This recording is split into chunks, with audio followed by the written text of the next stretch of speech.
Today we are going to test your nerdy knowledge with some of the best kept secrets of the superhero world. I hope you're ready. 10. Batman was Robin. Batman was actually the first Robin. It's hard to believe considering it's such a large part of Dick Grayson's story today that he was the first, but back in the early days of comics it was revealed that the Robin started with Bruce Wayne. He took up the Robin mantle based on the bird when he worked with his mentor Harvey Harris. Harris was actually the one that gave him that nickname due to his intelligence. Of course, this whole thing has been long retconned out of existence now. 9. Hulk had a vampire era. Well, not really. He just used to be gray and only came out at night. Everything else about the Hulk still applied, like his general stature, his strength, and his abilities. This night-only thing, it didn't last very long, nor did the ashy tone, and pretty soon the Hulk's transformations had less to do with where the sun was and everything to do with Bruce Banner's emotions. 8. DC's first black solo series superhero. DC almost made a huge mistake when it came to their first black superhero, a mistake so bad that one of their writers begged the company to let them come up with something less offensive. DC's first black superhero was nearly Black Bomber, a white man that didn't like other races that would turn into the superhero version of himself whenever he yelled Black Power. The superhero was a black man that wore a basketball uniform, and the two personalities had no idea the other existed, apparently. And if the hero saved a person of color, the white half would wake up disgusted. And genuinely, they almost let this go to print. Thank God it didn't happen. 7. Where did Kryptonite come from? Kryptonite's origin is something that you would never expect. Back in the 1940s, superhero radio shows were wildly popular. They were the audiobooks of their time. The thing is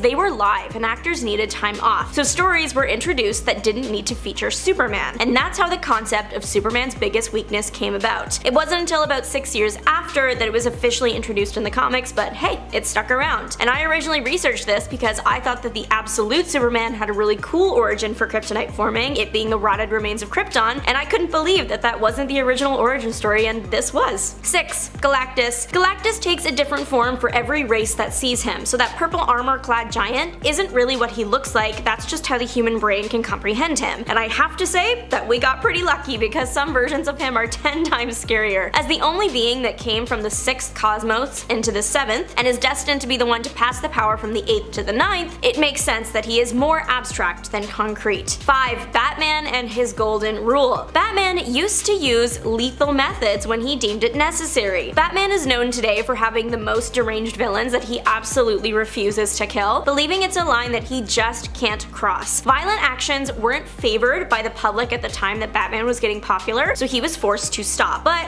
I'm gonna be honest with y'all, I would rather deal with people talking circles about Batman's golden rule than have to deal with DC making up increasingly weirder ways the Joker gets revived every time they want to add him to a news story. 4. Jay Garrick and hard water. In my favorite Flash origin story, the Speedster got his powers from inhaling hard water fumes. That's right, the water high in mineral content could give someone the power to run so fast they can reverse time, in the Golden Age at least. Technically, it was the fumes, but still. It's been suggested that this ridiculous origin originated from someone mixing up hard water and heavy water. Heavy water is used in nuclear power plants. It isn't the most dangerous substance on Earth, but it can be slightly radioactive and denser. 3. Black Bolt's name. Black Bolt's name was Black Bolt. He didn't have a real name until a Marvel writer, compiling a handbook, decided to give him one. I mean, how hard did that writer try considering the name in question became Blackagar Boltagon? I mean, considering that Black Bolt is already a very public figure as a leader, it's not like he wants a secret identity, but still. 2. Alfred's job. Most modern fans think of Alfred Pennyworth as a permanent fixture in the Wayne family, a father figure to Bruce as he grew up without a parental figure. But that wasn't always the case. In fact, early versions of the character were hired simply to be his position, just a butler taking care of the manor, while Bruce was cared for by an uncle or sent to boarding schools. The more hands-on approach that many agree fits the narrative better was introduced by Frank Miller, and we thank him every day for it. And 1. Spider sewing. Okay, so this one is kind of cheating because it's more of a theory than an actual fact, but it is really interesting. Spider-Man famously has spider abilities proportional to the human body, and one thing that spiders are good at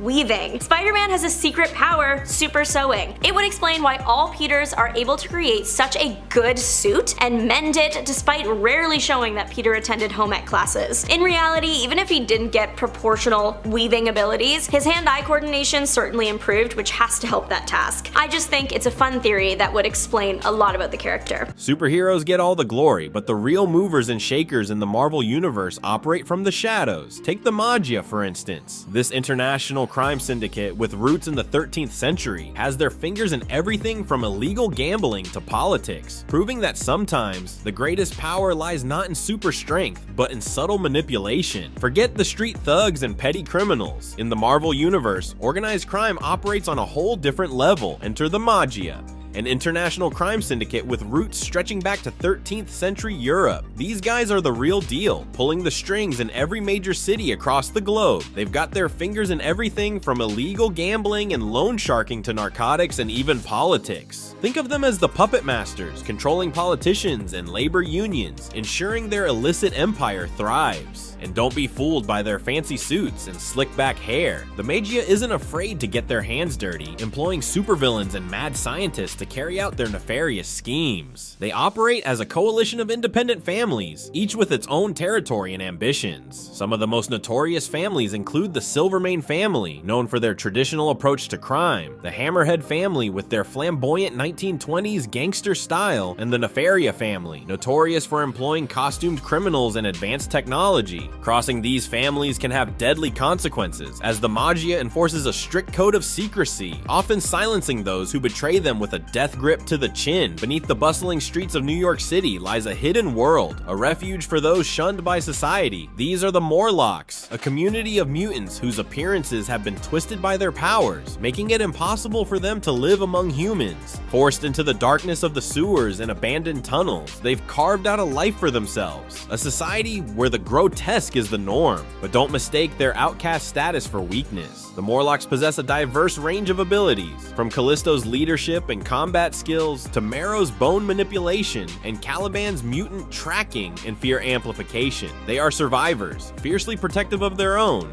and they've proven time and again that they are a force to be reckoned with. Their history is marked by tragedy, from the mutant massacre that decimated their numbers to the constant threat of persecution from those who fear them. Yet they endure, a testament to the resilience of those who find strength and unity, even in the face of adversity. They operate from the shadows, their motives as elusive as their true identities.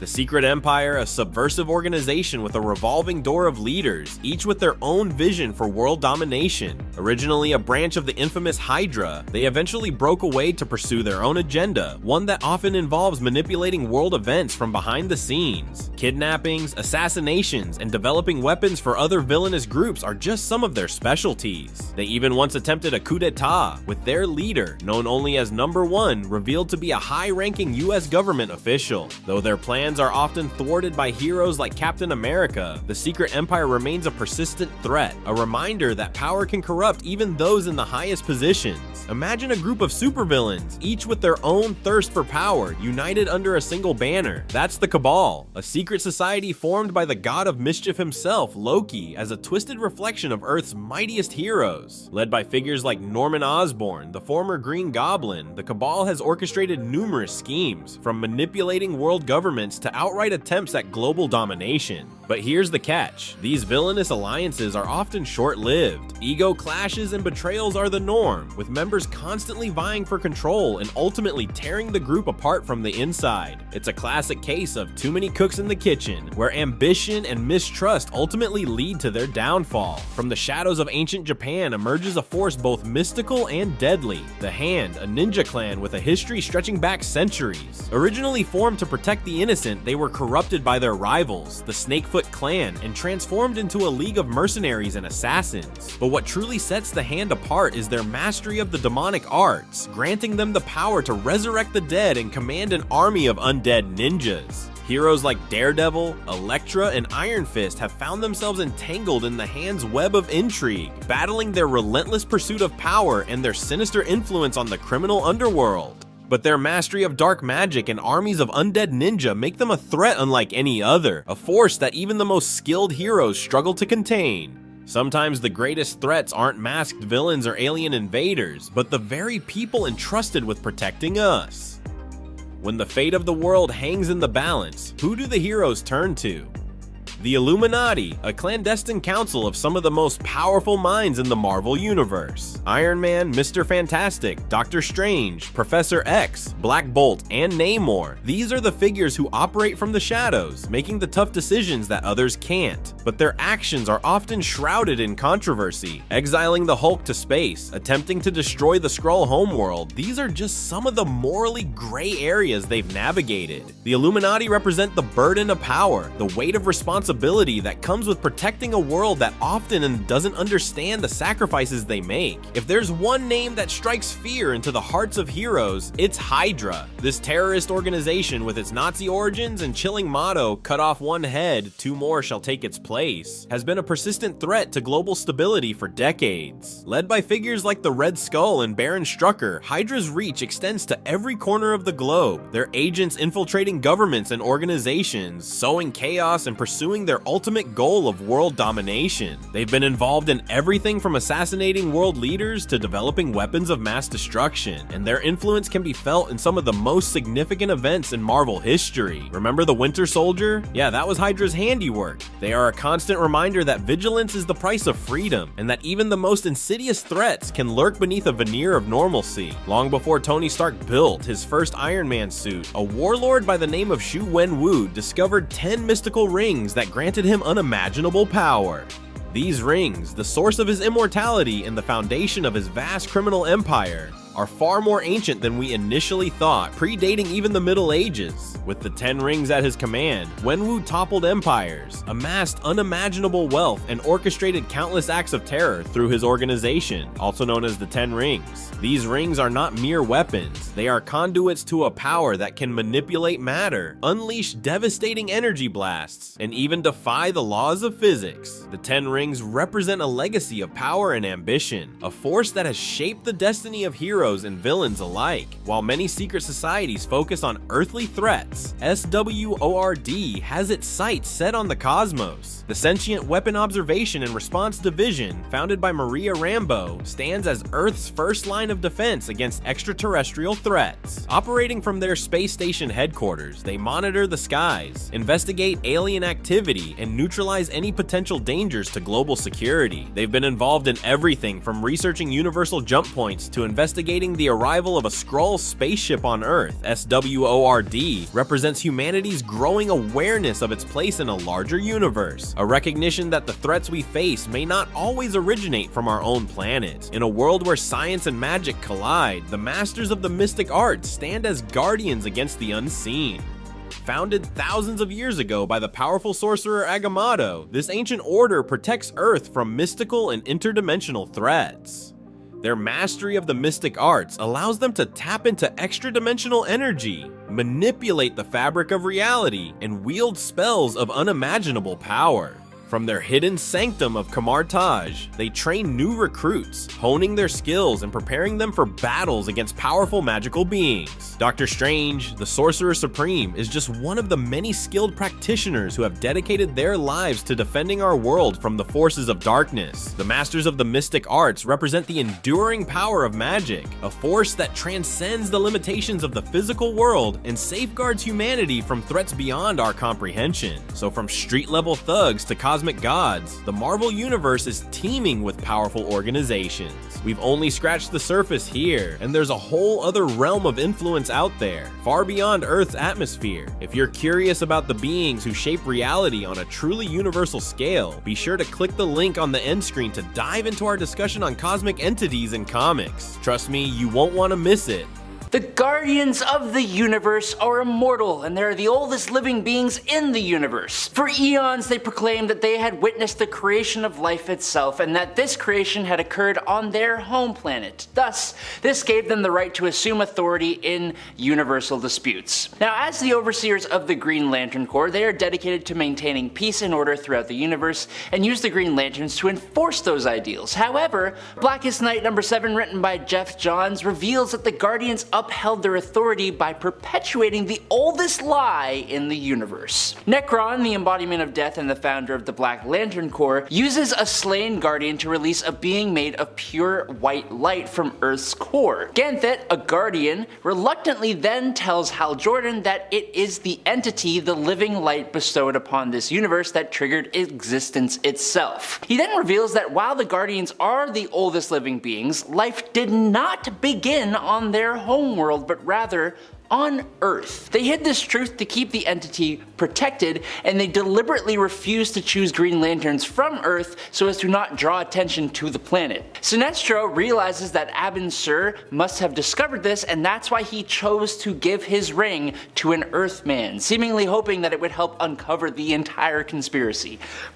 Mind blown. You're welcome. Next up, Superman's secret identity was something that for a long time, especially during the Silver Age, was always teased about being unveiled. In the modern era of comics, it largely took a bit of a back burner. That was, at least until 2018, when Superman decided that, due to his determination to uphold the truth, he needed to be honest with the world, publicly confirming that Clark Kent and Superman are one and the same. Now that's all well and good until we saw the ramifications of that, particularly with one Alexander Luthor. Lex Luthor has grown up with Clark Kent in Smallville, and he felt betrayed that Clark, the only person who had ever been nice to him, lied to him for so many years. Lex felt that if he had known the truth about Clark, their lives would have been different, which is probably true. So, what did he do?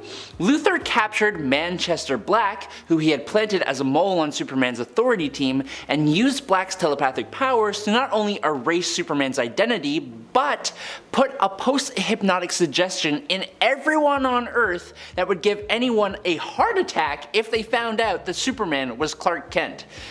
That's a lot. But speaking of a lot, Crisis on Infinite Earths is arguably DC's best event, but its in-universe ramifications have always been interesting. The Anti-Monitor's defeat didn't just minimize the multiverse down into one Earth, it made it so there had always been one Earth. The Crisis became an event in Earth's history, but it was very different from what happened in the actual battle against the Anti-Monitor that the readers read in the 12-issue series. But at the same time, both versions of the Crisis technically actually happened. The one in the actual comic and the changed one that sprang from the reordering of creation caused by the victory against the Anti-Monitor. This was known by few people, for example Psycho Pirate, who no one believed because he had mental health issues. Alexander Luthor, Superboy Prime, Earth 2 Superman, and Earth 2 Lois Lane, basically the heroes of the Crisis, also knew the truth, and it was eventually revealed to Power Girl and others, and in time, the true nature of the Crisis was revealed to the heroic and villainous communities at large. While many of Batman's villains have well-known pasts, the Joker has always been shrouded in mystery. Over the years, multiple different origins for the Joker were suggested. The closest thing to an actual answer came from Batman the Killing Joke. That comic alluded to Joker being a failed comedian who was forced into being the Red Hood and thrown into a vat of acid by Batman, his pregnant wife then escaping him while he was out as the Hood. Now of course there is also the Three Jokers story and concept, where it was revealed that multiple people took up the mantle of the Joker, including the failed comedian. It was also revealed that Batman had known the identity of the comedian Joker the whole time. However, that may not actually be canon. Another recent revelation is that the different aspects of the Joker's personality are actually due to training he undertook with Daniel Captio. Daniel Captio taught both Batman and the Joker separately how to use their minds to their full capacity. It basically allowed Batman to create the Zur-En-Arrh personality, and it allowed the Joker to do something very similar, creating his own separate personalities. DC's multiverse is confusing, starting with the fact that DC tried to erase it only to put it back and then continuously fiddled with it. One of the things that really boggled my mind was when DC revealed the Dark Multiverse. The multiverse had a dark twin, one where the healthy worlds gave way to diseased Earths. On these planets, evil prevailed and the people suffered in the darkness below the multiverse, which you would think would just be a part of an ever-expanding multiverse, But no, it's its own thing. This was the Dark Multiverse, and it would soon become a tool in the hands of the Dark God, Barbados. Barbados brought the Dark Knights, alternate evil Batman who had wiped out their Justice Leagues and stolen their powers, to the multiverse to conquer it and steal its energy for the Dark Multiverse. Barbados used the Dark Multiverse against the heroes to conquer all of creation. Now Perpetua and the Batman Who Laughs did something very similar, showing just how dangerous the Dark Multiverse could be. It doesn't make the multiverse any more simple though, it just makes it more confusing. Villains sometimes find out the heroes' identities. That's bad. It puts their lives and the lives of their loved ones in danger. Erasing that knowledge from the minds of villains shouldn't really be a problem, and sounds kind of like a decent solution to the problem. But when it's kept a secret and done by only a small group, it kind of becomes an issue. It was revealed in Identity Crisis that that's what certain members of the Justice League had been doing for years, but it all backfired on them when Batman walked in on them doing it to Dr. Light. Batman finding out and getting mind wiped was the last straw, throwing a spanner into the works of the Justice League. The secret was kept for years, but once it got out, it wrecked the cohesion of the Justice League, and this came about at the worst possible time, allowing Alexander Luthor, Superboy Prime, and the Society to carry out their plans largely unopposed. DC's The New 52 was a big old change up to their continuity, and it really annoyed a lot of people, but how it came to be was a big old mystery that I somewhat enjoyed reading because it involved the Watchmen's own Dr. Manhattan. Dr. Manhattan's role in creating the New 52 wasn't planned from the beginning, but it ended up making more and more sense than what originally was established as it went on. Basically, Dr. Manhattan actually left the Watchmen universe and found the DC multiverse. He entered the Prime Earth and then began messing with events using the multiverse for his own uber-sized experiments. Eventually, the arrival of other people from the Watchmen universe revealed his hand in why things had changed, and the heroes responded. The interesting thing about this secret is that most of DC's characters don't really know exactly what Dr. Manhattan did. The heroes know that the blue guy had something to do with changing the multiverse's history, but the full extent of what he did remains a complete and total mystery. Next up isn't so much a secret as it is something that DC might want you to forget about. Basically, when Wonder Woman first came on the scene, the character being tied up and captured happened to an increasingly uncomfortable degree. This was because her co-creator, William Moulton Marston, incorporated his, personal preferences into her stories and powers. Like, infamously, he made Wonder Woman's greatest weakness being tied up or subdued by a man. Now this was pretty quickly retconned even before the Comics Code Authority cracked down on comics in the 1950s. Later writers didn't share Marston's interests and views and felt that Wonder Woman's weird and oddly specific weaknesses were unnecessary, but just a bit sexist and humiliating. Now this is technically a retcon, and it went largely unnoticed for actually quite a while until some dedicated readers dug into Wonder Woman's past and found out. Next up, Arthur Curry is Aquaman. He is the guy. When people think of the blonde-haired, golden, fish scale-wearing hero, they are thinking of Arthur Curry. Or are they? Ooh. Arthur Curry is DC's official Aquaman. That part isn't wrong, but when you look at the Golden Age Aquaman, that is actually not Arthur Curry. That version of the character, who looks basically the exact same with all the same powers, is actually just some unnamed water-based hero who actually kind of despises us regular Earth humans and fought against the Axis powers during World War II. DC had only introduced Arthur Curry as we know him during the Silver Age of comics, and he became accepted as just the guy who had always been Aquaman. As he got more and more popular, DC just kind of quietly swept Golden Age Aquaman under the rug and pretended that they were the same person the whole time. It's actually kind of hilarious because the only reason that no one realized was because it's Aquaman, and no one even cared if they did realize. Sorry, dude. Okay, for my last exposed secret of the day, I'm going to a short little moment that shows us a side to Bruce Wayne that I don't think any of us knew existed. In JLA issue number 27 in 1999, there is a single page. Bruce Wayne is meeting with Clark Kent and a mysterious woman who Clark introduces as Hino Ray, and she greets Bruce Wayne. In the very next panel, we find out that this woman is actually John Johns, the Martian Manhunter, or John Jones if you prefer, in disguise. How do we find this out? Well, Batman says that while the accent was flawless, the name was a dead giveaway. Now, this may fly right over your head, it did for me at first, but Rahino is the name of Sailor Mars from Sailor Moon. That means that Batman, Bruce Wayne, billionaire and masked detective vigilante who has mortally wounded characters like Darkseid and beats criminals to a pulp with his bare hands, and Martian Manhunter, a literal Martian with powers that are on par with Superman and who is millions of years old and has dealt with the extinction of his own species, both watch Sailor Moon and are big enough fans to use and recognize a name from the show, and not even the name of the main character.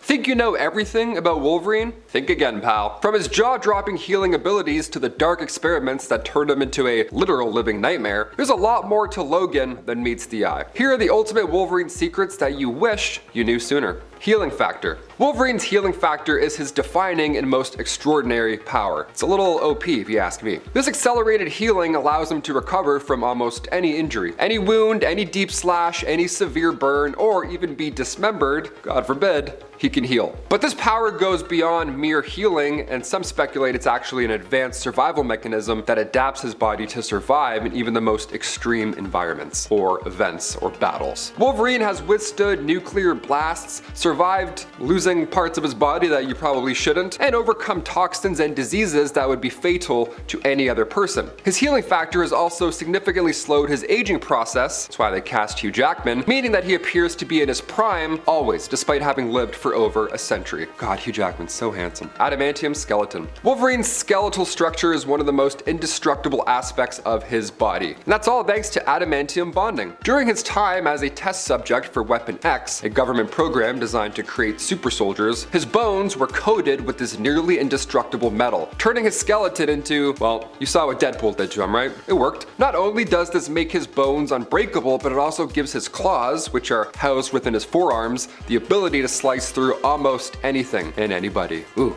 yikes. The mystery of his past. Wolverine's origins are steeped in mystery and intrigue. I mean, makes it a good comic book, right? His early life is clouded by amnesia, making it difficult to piece together the truth of his own past. It's believed that Wolverine once had a family, but they were tragically taken out by Sabretooth, his now fierce rival. However, the truth of this claim is actually uncertain, as both Wolverine and Sabretooth had their memories tampered with during their involvement in said Weapon X program. Wolverine's only tangible connection to his past is a wedding ring, a constant reminder of the family that he lost. Weapon X. Weapon X was the secret program that transformed Wolverine into the ultimate weapon, pun intended. Through brutal experiments, they bonded adamantium to his bones, making him nearly invulnerable, and of course at the same time erased his memories, leaving him as Mutant Zero, a blank slate all in their control. Now these experiments gave him unmatched power, but at the cost of his freedom and humanity. The program's grip on Wolverine shaped his life, raising the haunting question, can he ever truly break free from the influence of Weapon X and reclaim what he once was? 9 movies later, we still don't have an answer. Sabretooth. I mentioned this bad guy earlier, let's talk about him a bit more. Wolverine's rivalry with Sabretooth is one of the most personal and intense in the Marvel universe. See, both were subjects of the Weapon X program, and their shared history has been defined by bitter hatred and violent clashes. Now Sabretooth, of course with his own mutant abilities, has been a constant thorn in Wolverine's side, and their battles are messy and they're quite legendary. Wolverine has tried to take out Sabretooth on numerous occasions, with one of the most memorable moments being when he, took this off his body, right? Can't say it, but you know it. However, despite Wolverine's best efforts, Sabretooth always seems to come back, relentless and ready for more. The Gulf War encounter. Wolverine's time during the Gulf War is a significant moment in his life, as it marks a turning point in his journey towards reclaiming this humanity that he seeks. While under the control of Weapon X, Wolverine was once again deployed into battle. Now, during a vehicle ambush, Wolverine was freed and, in a savage display of power, took out all of his enemies. Every single one. You're out of here. However, what followed was an unexpected moment of kindness, which sounds weird after what I just said. He then encountered Nick Fury, a fellow soldier who recognized him from an earlier encounter during World War II. Now Wolverine, seeing Fury injured, carried him to safety, a rare act of humanity for the otherwise ruthless and cold Wolverine that we knew at that time, and this act of compassion would later play a critical role in his escape from Weapon X, as Fury then helped him break free from the program's control. Nick Fury's an OG. Joining the X-Men. Wolverine's entrance into the X-Men was anything but conventional. See, initially he was sent by Magneto to infiltrate the team and eliminate Professor Xavier. However, Wolverine soon found himself drawn to Xavier's ideals and the cause of the X-Men themselves. His initial motivations were based on manipulation and espionage, but over time he formed deep bonds with his fellow mutants, particularly Jean Grey. Yeah, we know what happens there. His connection with Jean grew complicated, if I can say that, and despite his initial mission to destroy the X-Men from within, Wolverine ended up betraying Magneto and truly joined the X-Men. Sabretooth's return. And he's back, just when we thought we lost him. Even after Wolverine took out Sabretooth, his rivalry with the villain did not end. It's a comic book, it's never gonna end. Sabretooth returned in a shocking twist, and his resurrection came with a massive revelation. He claimed to be Wolverine's biological father. It's like Star Wars all over again. This revelation added a new layer of complexity to their already fraught relationship, as it now blurred the lines between family and rivalry. Now what do we do? Do we attack him? Do we not? Are we cool? Are we family? Dad? What? Wolverine, whose past was already shrouded in mystery, was now forced to confront the idea that his most hated enemy might also now be his father. God, that's an uncomfortable dinner. Ultimate Wolverine vs. Hulk. Ultimate Wolverine's encounter with the Hulk in Tibet stands as one of his most brutal and surprising battles, and I really want to see it on screen. My gosh. Tasked by S.H.I.E.L.D. with eliminating the Hulk, good luck, Wolverine tracked him down, but what ensued was a vicious confrontation. Despite Wolverine's healing factor, the Hulk literally ripped him in half, leaving Wolverine to regenerate and climb back up the mountainside to recover his missing limbs. Yeah, we've all been there before. Yeah, I can relate. Their battle was not just about strength and power, but also about understanding the tragic nature of their respective existences. After their fight, Wolverine and the Hulk shared a moment of mutual respect. That's an odd fist bump. And they acknowledged each other's strength. Good game. I'm gonna go find my legs. Cool.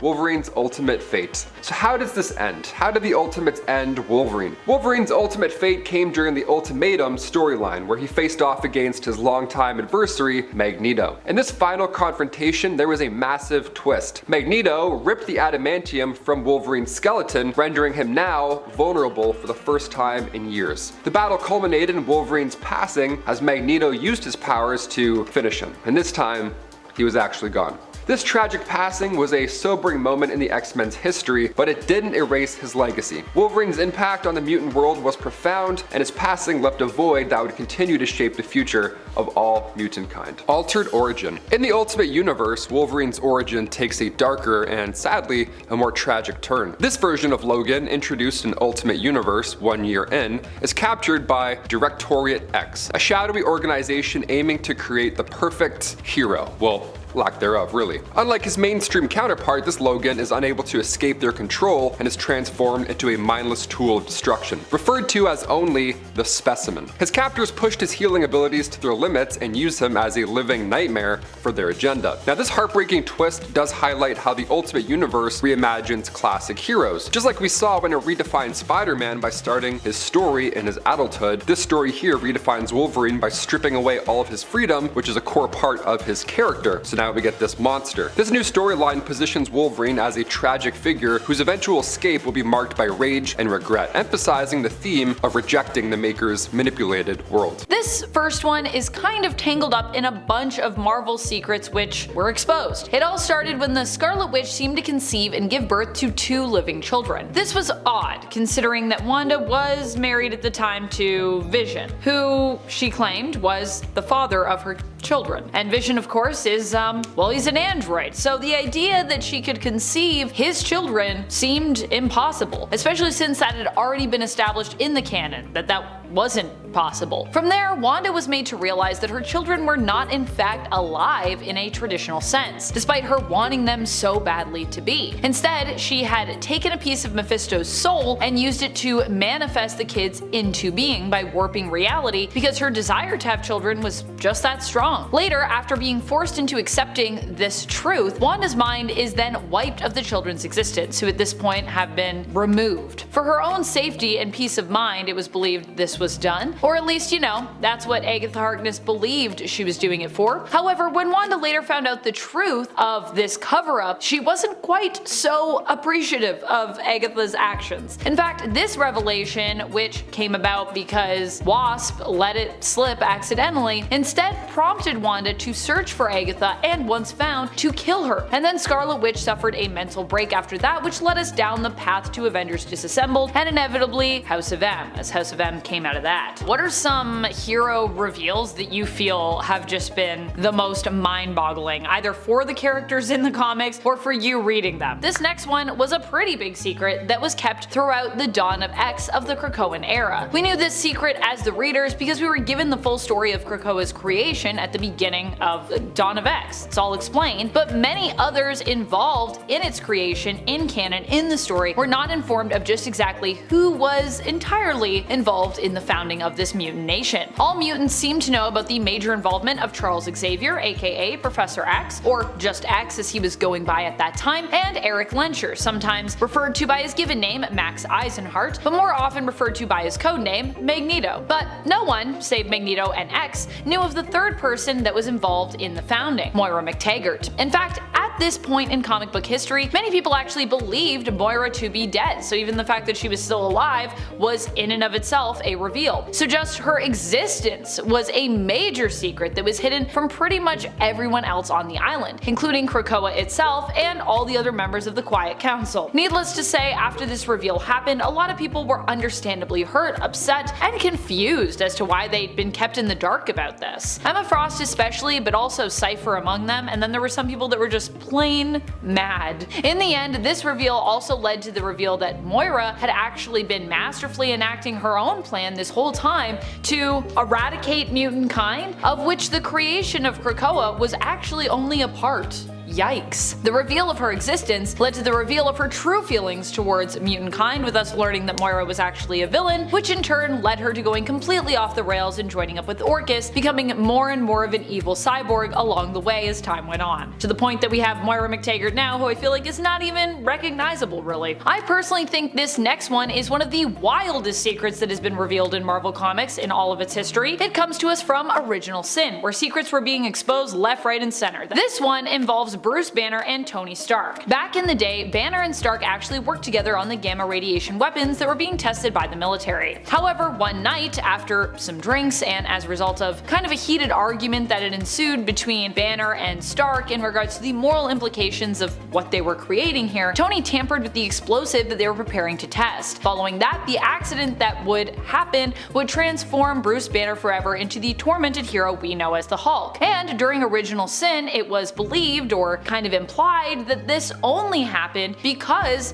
Tony fiddled with the experimental weapon that they were testing. I mean, that was the secret that was revealed, but was it the cause of everything? I think you can imagine how Hulk reacted to this potential cause of what happened to him. Or at the time I should say Doc Green, which was Banner's current Hulk persona, who retained the brilliant mind of Banner while in his Hulk form. Pretty dangerous. Banner actually created this persona through the use of Extremis. When Hulk found out about Tony Stark's possible involvement in his creation, he was understandably angry and even at one point was set on destroying Iron Man for his perceived involvement in his cursed origin story. This is why Banner used Extremis, injecting it right into his brain to give him a boost that would allow him to decimate Tony both mentally and physically. That was his goal. Yeesh. Fortunately, in the end, the two are able to talk things out, and ultimately Banner forgives Tony, with the two making peace. Especially because, like I said, that's what we believed was the cause, but it didn't actually end up being that way. But yeah, it was pretty close there for a moment. This one was one of the most surprising reveals to me personally. Although, to be honest, I feel like the Eternals is a team that always is fascinating in the sense that they have some of the greatest and most impactful reveals in all of Marvel Comics. Although, I think X-Men is also up there, but I think Eternals ultimately takes it for me in terms of teams that just have crazy reveals. But I digress. When it comes to this Eternals reveal,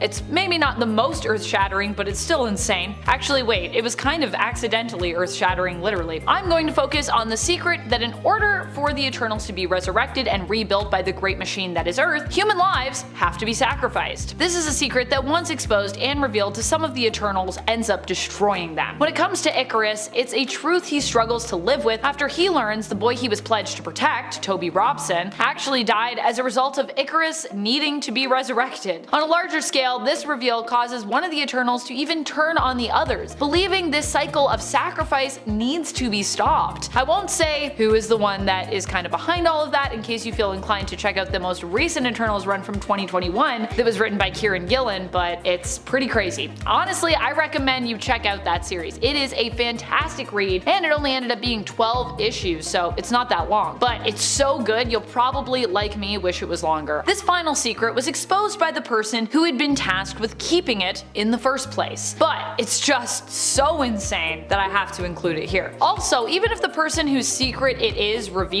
said secret, I'm pretty sure you can still consider that being exposed. The way I look at it, they're just simply the ones that expose it themselves. So for this one, we're heading over to the Ultimate Comics, the original Ultimate Comics line and universe of Earth 1610. Here, our Avengers team is instead known as the Ultimates, and of their ranks, we have a few members you may recognize from your usual Avengers mainstay team, including Iron Man and Black Widow. However, here Black Widow's history is somewhat changed, and instead of her being a Russian spy whose alignment was eventually changed following her meeting the Avengers, and then she ends up becoming a good guy, she becomes a hero, Black Widow remains a spy, and instead is actually working secretly undercover, pretending to have joined the US and joined the Ultimates, but really acting as a double agent. She is also dating Tony Stark's Iron Man here, who finds out too late the truth about where her loyalties lie. The two at this point are actually engaged to be married, when after Tony attempts to answer a call to action from the Ultimates team, Black Widow turns on him, revealing her true colors and taking out Jarvis in the process. And then she also tries to steal all of Tony's money? No! Fortunately, Iron Man is able to defeat and restrain her, and later, Hawkeye, who has his own personal beef with the villainess, takes her out permanently. Dr. Doom, often dismissed as a mere tin can tyrant, secretly wields powers that make him the Marvel Universe's most terrifying and underestimated force.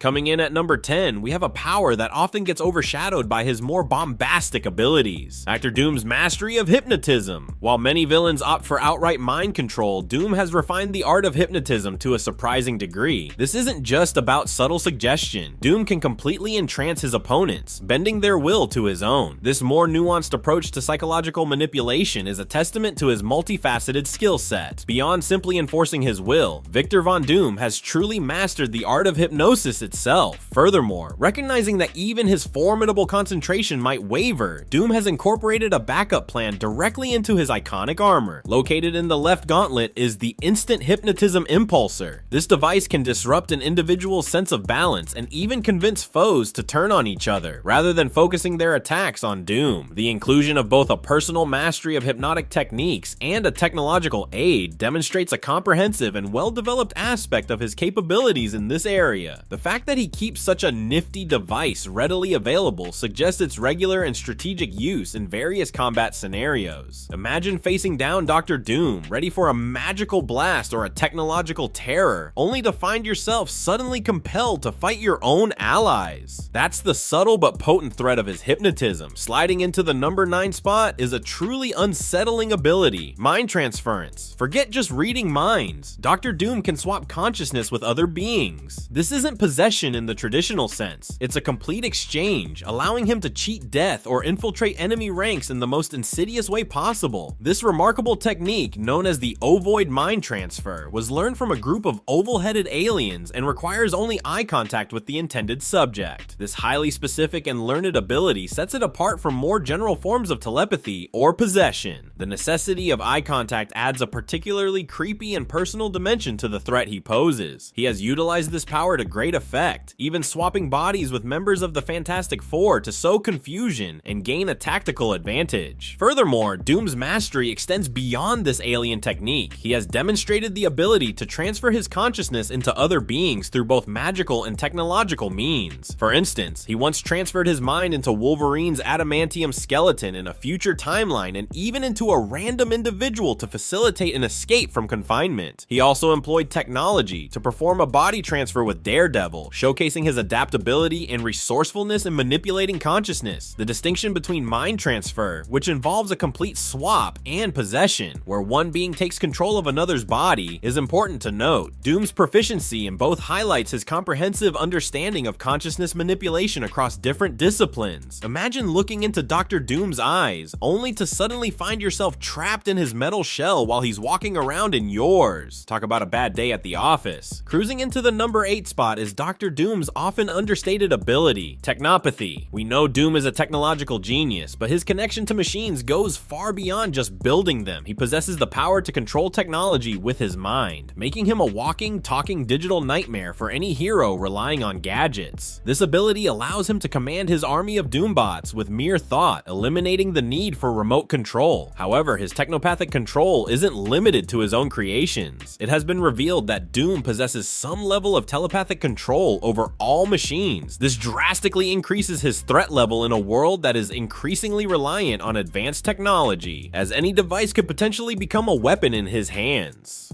His capabilities extend to the highest levels of artificial intelligence, as demonstrated by his ability to reprogram Ultron, a feat he himself considered beyond the understanding of most humans. This reprogramming showcases a profound understanding of technology that arguably surpasses even Tony Stark's expertise in certain domains. Imagine Iron Man facing Doom, confident in his suit's capabilities, only to have Doom turn his own armor against him with a mere thought. That's the terrifying potential of Doom's technopathy. Zooming into the number 7 spot is a power that speaks volumes about Doom's intellect and ambition, subtle time manipulation through devices. While Doom is known for his grand time platform, he also possesses smaller, more discrete devices that allow for localized or short-term manipulation of time. These aren't about rewriting history, usually, but about gaining tactical advantages in the heat of battle. Integrated directly into his armor are various time control devices. Furthermore, he has created a separate device that allows him to step between the seconds. This suggests a remarkable fine control over the temporal flow, potentially enabling him to evade attacks or gain momentary advantages without causing significant temporal paradoxes. A particularly notable instance of his temporal prowess, albeit on a larger scale, involves his defeat of Galactus by repeatedly traveling into the past until he found a winning strategy. Additionally, Doom has employed a time shift bomb against the Fantastic Four, throwing them a mere 2 seconds into the past to facilitate his escape. His reliance on these smaller, suit-integrated time devices for tactical advantages highlights his meticulous planning and preparedness for any situation. He doesn't always need a massive time platform to mess with the timeline. Sometimes a subtle temporal nudge is all that's required. Imagine fighting Dr. Doom, landing a seemingly perfect blow, only to have him subtly shift out of time for a fraction of a second, leaving you punching air. These smaller time manipulation devices add a sneaky and unpredictable element to his arsenal. Cracking into the top 6 is not a power in the traditional sense, but it's arguably one of Doom's most formidable assets, his indomitable willpower taken to an extreme. We know Doom is stubborn, but his willpower transcends mere resistance to mind control. It's a force of nature that allows him to achieve seemingly impossible feats through sheer determination and ego. It's not just about not being controlled, it's about bending reality to his will on a fundamental level. Numerous accounts highlight his extraordinary resistance to telepathic manipulation, even against incredibly powerful psychics like the Purple Man. In a particularly telling instance, Doom captured the Purple Man and, lowering all his defenses, dared the mind controller to try and subjugate him. Despite his best efforts, the Purple Man was utterly unable to exert any influence over Doom's will. This demonstrates that Doom's mental fortitude isn't merely a passive defense, it's an active and overwhelming force. Some even suggest that his sheer force of will played a crucial role in the creation of Battleworld during the Secret Wars. Furthermore, his willpower extends beyond psychic attacks. He has been shown to resist the mystical metal Promethium from forming armor on him through sheer force of will. In a remarkable display of confidence, Doom once removed his mask, which was shielding him from psionic attacks, and challenged the Purple Man to attempt control. The Purple Man himself acknowledged that Doom's willpower was an impossible barrier to overcome. This exceptional mental resilience underscores the fact that his willpower is a fundamental aspect of his being, enabling him to withstand and overcome challenges that would break lesser individuals. Think about it, an entire planet held together by sheer force of will. That's the kind of mental muscle Dr. Doom is flexing. It's not just a power, it's the bedrock of everything he does. Entering the top 5 is a power that makes Doom a threat to even the most powerful energy wielders, his ability to absorb and redirect a vast spectrum of energy. While his armor is known for its electrical capabilities, Doom's absorptive abilities extend far beyond that. He can soak up and unleash various forms of energy, turning his opponent's strengths into their greatest weaknesses. This is most famously demonstrated by his repeated success in stealing the Silver Surfer's power cosmic, transforming himself into one of the most powerful beings in existence, albeit temporarily. He has also managed to absorb the power of the Beyonder, a being of immense cosmic power, on multiple occasions, reaching near omnipotence. Furthermore, his armor is equipped with a device known as the Parasiphon, specifically designed for draining the powers of others. This technology has allowed him to steal power from beings as powerful as the Watcher and even the Odin Force from Thor. While his arrogance often leads to the eventual loss of these stolen powers, the fact that he can acquire and wield such immense energies, even for a limited time, highlights a significant and incredibly dangerous ability to manipulate and absorb a wide range of energy sources. Imagine blasting Dr. Doom with your most powerful energy attack, only to see him smirk as he absorbs it all and fires it right back at you, amplified. That's the terrifying reality of his energy absorption and redirection. Breaking into the top 4 is a power that might surprise you the most, given his villainous reputation, a form of empathy, specifically for his people. While Doom is undoubtedly a megalomaniac with ambitions for global domination, he genuinely cares for the well-being of the citizens of Latveria. This isn't a traditional superpower, but his deep understanding and concern for his people often manifest in ways that could be considered a unique ability to rule and maintain their loyalty. He has transformed Latveria from a destitute nation into one of the wealthiest and safest countries in the world, and his subjects flourish under his protection. He has personally eradicated disease and famine within his borders through his own genius. Furthermore, he utilizes his technological prowess to benefit his people, even selling patents to outdated technology to fund vital services like healthcare and universal education. This effective rule, despite his villainous tendencies elsewhere, suggests a genuine connection and understanding of his people's needs that goes beyond mere control through fear. His proactive approach to their well-being indicates a form of empathetic leadership, albeit within his own self-serving framework. Okay, hear me out. While he's trying to conquer the world within the borders of Latveria, Dr. Doom is actually a pretty effective ruler. He understands his people, provides for them, and maintains order. It's a strange form of empathy, but it's a key part of his power and why his nation remains loyal. Securing the number 3 spot is a testament to Doom's scientific genius, his ability to create artificial cosmic power. It's one thing to steal cosmic power, but Dr. Doom has actually managed to replicate it on his own, showcasing a level of scientific understanding that rivals even the greatest minds in the Marvel universe. He has successfully created an artificial version of the power cosmic and even developed a technological suit capable of containing it, allowing a normal individual to wield this immense energy for a limited duration. This feat demonstrates a profound understanding of the fundamental forces of the cosmos, going far beyond simply manipulating existing sources of power. Furthermore, he has applied this groundbreaking technology to his army of Doombots, creating cosmic-powered automatons capable of battling even beings as powerful as the Silver Surfer. The ability to not only understand but also replicate cosmic energy and weaponize it through his creations highlights a level of scientific brilliance that is truly extraordinary. Forget waiting around for a cosmic being to show up. Dr. Doom can whip up his own version of cosmic power in his lab. That's next level genius right there, and it makes him an incredibly unpredictable threat. Nearing the top spot at number 2 is a power that might just be the key to Doom's consistent ability to challenge even the most powerful heroes: his seemingly precognitive tactical genius.